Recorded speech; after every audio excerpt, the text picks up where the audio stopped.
Now, hundreds of sick children and their families have been given a Christmas to remember.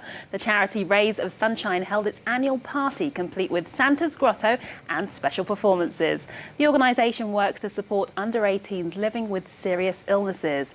Now, Laura Barnett from the charity joins me now.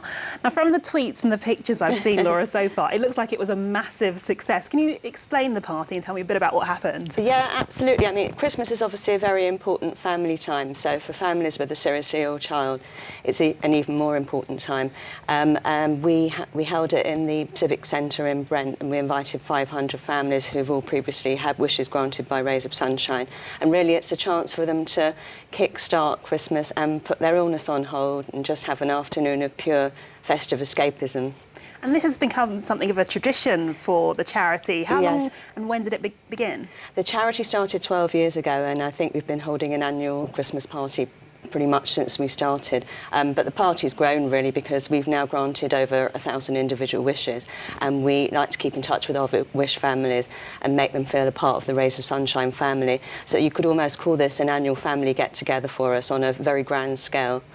And in terms of the parties and the wishes that you grant, I mean, you said 1,000 so far, which is hugely impressive.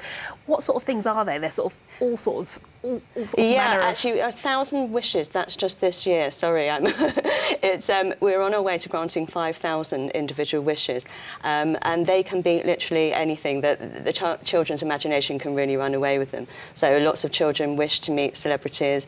Other children wish to go on holiday to Disney World in Florida. Then we get one or two very unique wishes where one child in particular wanted to ride in a pink Lamborghini driven by Richard Hammond. Very specific. Very specific. Another wanted to meet a real-life mermaid, which was a huge responsibility for us, but because we needed to leave her imagination completely intact, and I think we did pull it off, actually. We all believed in mermaids by the end of that wish. And obviously it's amazing for the kids involved who get to relive their fantasies. Yes. But also, I'd imagine for the parents, it's a special way to enjoy Christmas that they might otherwise not be able to. It is an amazing way for them to enjoy Christmas, and I think you can see from the pictures that they really do embrace it. I mean, they all walked in with their Christmas jumpers. The children were dressed up in the most phenomenal outfits, and you really do feel like Christmas has begun when you see them.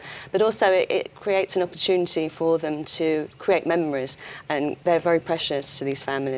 And has there been some evidence that these kind of treats actually have a beneficial effect on people with illnesses? I mean, we know because we receive thank you letters on a daily basis from the families, from the children, and even just from our Twitter.